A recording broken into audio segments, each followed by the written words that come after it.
안녕하세요. 사업보고서 읽어주는 남자 잔돈사냥꾼 TV입니다. 오늘 살펴볼 기업은 주택개발과 홈 임프루먼트 시스템을 개발하는 주식회사 자이에스 앤디에 대해서 살펴보는 시간을 갖도록 할게요. 준비되셨으면 바로 시작해 보겠습니다. 기업의 적정 주가입니다. 실제 현재 주가는 6,140원대에서 거래가 되고 있고 2022년 예상 ROE인 23.90%를 대입해 본다면 적정 주가가 16,000원대가 나오는 것을 알 수가 있습니다. 2023년도 예상 ROE를 집어넣어 보면은 적정 주가는 만원대가 나와서 여전히 현재 주가보다 적정 주가가 업사이드에 있다라는 것을 알 수가 있습니다. 그렇다면은 재무제표적인 측면에서 봤을 때 현재 주가가 왜 적정 주가보다 아래에 있는지에 대해서 한번 살펴보는 시간을 갖도록 할게요. 파트 1 회사 개요입니다. 기업 정보입니다. 2000년도 4월에 주식회사 이지빌로 설립된 회사로 크게 세 가지 영위 사업을 갖고 있는데요. 건축 사업 부문, 주택 개발 사업 부문, 마지막으로 홈 임프루먼트 사업 부문인 것을 알 수가 있습니다. 연결 종속회사는 5개사 정도가 되고 자이 CNI, SNI 난징, SNI 폴란드 등이 있습니다. 주주 구성 현황 및 거래량과 경영진 및 최대 주주 변동에 대해서 살펴볼게요. 우선 보시는 것처럼 GS건설이 49.81%의 절대 비중을 차지하고 있는 것을 알 수 있고 GS건설이 대주주인 것을 알 수가 있습니다. 기타가 50.19%인 것을 알 수가 있어요. 거래량을 살펴보면은 JSND가 0.24%로 같은 사업을 하는 현대건설과 DL, ENC에 비해서 거래량이 상대적으로 낮은 것을 알 수가 있습니다.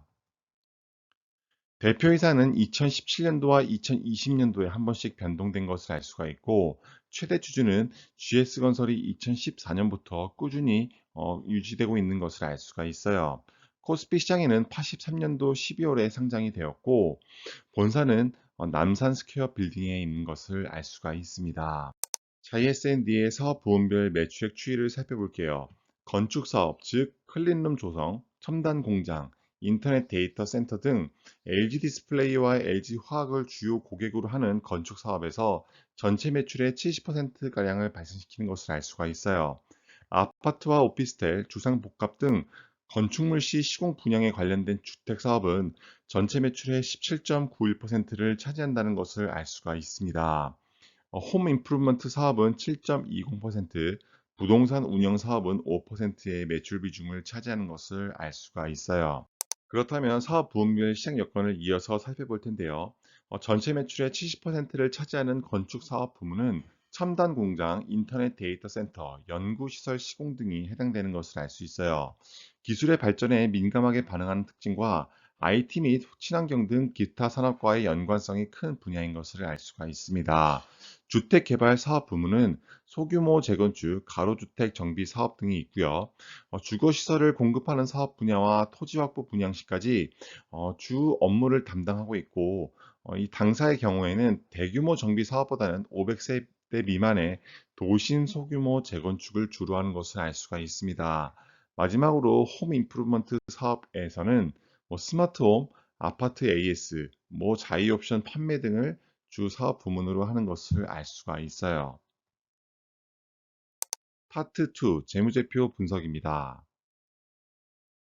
자산 부채 자본의 연도별 증감률에 대해서 살펴보는 시간을 갖도록 할게요.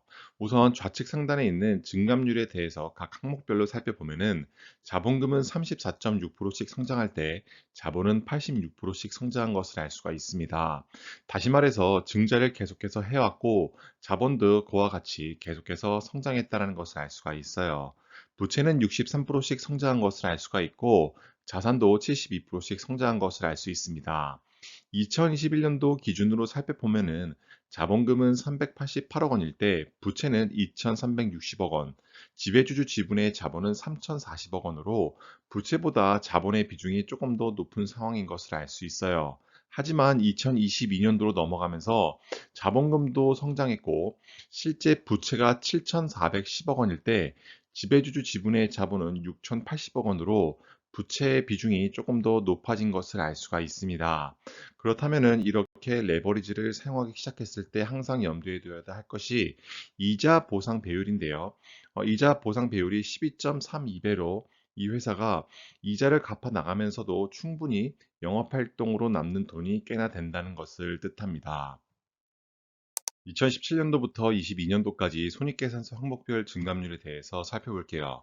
매출액은 72.3%씩 성장할 때 매출 원가는 같은 기간 68.1%씩 성장을 했고, 매출액에서 매출 원가를 뺀 매출 총이익은 74%씩 성장한 것을 알 수 있습니다. 매출 총이익에서 판관비를 뺀 영업이익은 81.6%씩 성장을 했고, 당기순이익단에서도 굉장히 높은 71.8%의 성장을 보인 것을 알 수가 있습니다. 여기서 특이할 만한 점은 2017년도부터 2021년도까지도 꾸준히 성장했지만 2022년도에 예상되는 매출액부터 당기순이익이 꽤나 높았기 때문에 K거 기준으로 굉장히 높은 수치를 보이고 있다는 점을 알고 넘어가시면 도움이 될 것 같아요. 자산 부채 자본을 영업 성격과 비영업 성격으로 나누면 다음과 같은데요. 보시는 것처럼 자산에서 부채를 뺀 순 자산이 19년도부터 20년도 그리고 21년도에 모두 마이너스를 기록하고 있기 때문에 ROIC가 계산될 수 없었다는 점 참고하시면 될 것 같고요. 그래서 당기순이익 측면에서 봤을 때는 19년도에서 20년도, 그 다음에 21년도로 넘어가면서 계속해서 당기순이익의 폭은 점차 긍정적인 방향으로 플러스로 상승을 계속해서 하고 있다는 것을 알고 넘어가시면 될 것 같아요. 그래서 실제 19년도부터 20년도, 21년도에 이 회사가 갖고 있는 어떤 사분면에 속하는지를 살펴보면은 유보금도 꽤나 있고, 실제 이 회사가 벌어들이는 당기 순이익도 계속해서 증가하는 추세이기 때문에 A 사분면에서 다음과 같이 우상향으로 이동하고 있다는 것을 알고 넘어가시면 될 것 같아요. 실제 통장에 얼마가 들어왔고 투자했는지를 살펴볼 수 있는 영업활동과 투자활동 현금 흐름입니다. 우선 실제 이 회사의 당기순이익 추이를 살펴보면은 2017년도에 84억 원이었던 당기순이익이 2022년도에는 1260억 원으로 굉장히 높은 수준의 성장을 보인 것을 알 수가 있고요. 같은 기간 동안 영업활동 현금 흐름을 살펴보면은 당기순이익처럼 아주 균일하게 성장세를 차지하고 있지는 않지만, 그럼에도 불구하고 2021년도와 2022년도에 영업활동 현금 흐름이 당기 순이익보다 더 좋은, 즉 영업의 질이 좋은 추세를 보이고 있다는 점은 긍정적인 요소로 보시면 좋을 것 같아요. 잉여 현금 흐름 또한 과거보다 2021년도와 22년도가 더 높은 수준의 잉여 현금 흐름을 보이고 있다는 점 참고하시면 도움이 될 것 같습니다. 실제 K거 기준으로 살펴보면은 당기순이익과 영업활동, 그 다음에 잉여현금흐름 모두 플러스로 굉장히 높은 성장을 보이고 있는 것을 알 수 있고, 캐펙스 또한 굉장히 높은 수준의 성장을 보이고 있으며, 코스피의 최근 주가가 마이너스 7%로 안 좋은 퍼포먼스를 보이고 있는데 반해 JSNT의 주가는 최근 5년 동안 15%의 높은 성장을 보였다는 점을 눈여겨보시면 도움이 될 것 같아요. 현금을 주주에게 나눠주는 배당 성향 및 배당 현황입니다. 우선 19년도부터 배당을 지급하기 시작한 것을 알 수가 있는데요.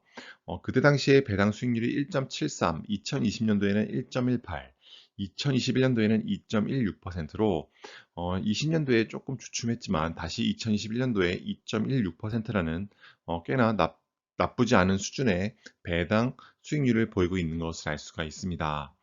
최근 국고채 3년이 3.76%인 점을 고려해 본다면 현금 배당 수율이 아주 매력적인 구간이라고 볼 수는 없겠지만, 회사가 성장하고 있고 주가가 오르는 동안 배당 수익률까지 같이 올라간다면 금상첨화이기 때문에 이런 추세가 계속되는지에 대해서는 지금으로서는 판단할 수 없지만, 추세가 어떻게 되는지에 대해서는 조금 더 살펴볼 필요가 있을 것 같아요. 파트 3, 기업의 적정 가치 및 재현입니다. 다음은 현재 주가와 적정 주가에 대한 비교인데요.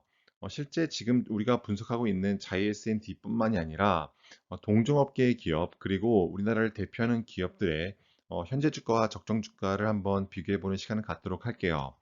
보시는 것처럼 JSND는 현재 주가가 6,140원인 것을 알 수가 있고, 적정 주가는 다음과 같이 빨간색 그래프로 나와 있는데, JSND 같은 경우에는 16,813원이 적정 주가인 것을 알 수 있습니다. 다시 말해서 이 회사가 적정 주가 대비 현재 주가가 37%에 불과하다는 것을 알 수가 있고, 반대로 삼성 바이오로직스 같은 경우에는 현재 주가가 적정 주가 대비 934%나 위에 있다는 것을 알 수가 있어요. 또 하나 특이할 만한 점은 JS&D와 현대건설, DL-ENC와 같은 동종업계가 모두 실제 적정 주가 대비 현재 주가가 저평가받고 있는 상황이라는 것을 알 수가 있어요. 다시 말해서 JS&D의 문제라기보다는 실제 이 동종업계에서 받고 있는 상황, 이 비슷한 처지에 처해 있다라는 것을 알 수 있고, 더 나아가서 삼성전자와 현대차 같은 세계적인 기업들도 실제 현재 주가 대비 적정 주가가 많이 위에 있다라는 것은 그만큼 요즘에는 주가가 기업을 가리지 않고 계속해서 주가가 빠지고 있는 상황이라는 점을 간접적으로 알 수 있습니다. 오늘의 한 줄입니다. 수익성 측면에서 양호한 성적을 보이고 있는 JS&D인데요. 기업의 성장성 측면에서 봤을 때 회사가 계속해서 꾸준히 성장을 할 것으로 예상이 되지만 얼마만큼 내수뿐만이 아니라 해외에서의 비중을 높일 수 있는지, 그리고 이 사업과 관련된 기업들, 즉 LG 디스플레이와 LG 화학 등이 얼마만큼 더 공장을 증설해서 반사 효과를 누릴 수 있는지가 기업의 성장에 중요한 키가 될 것 같습니다.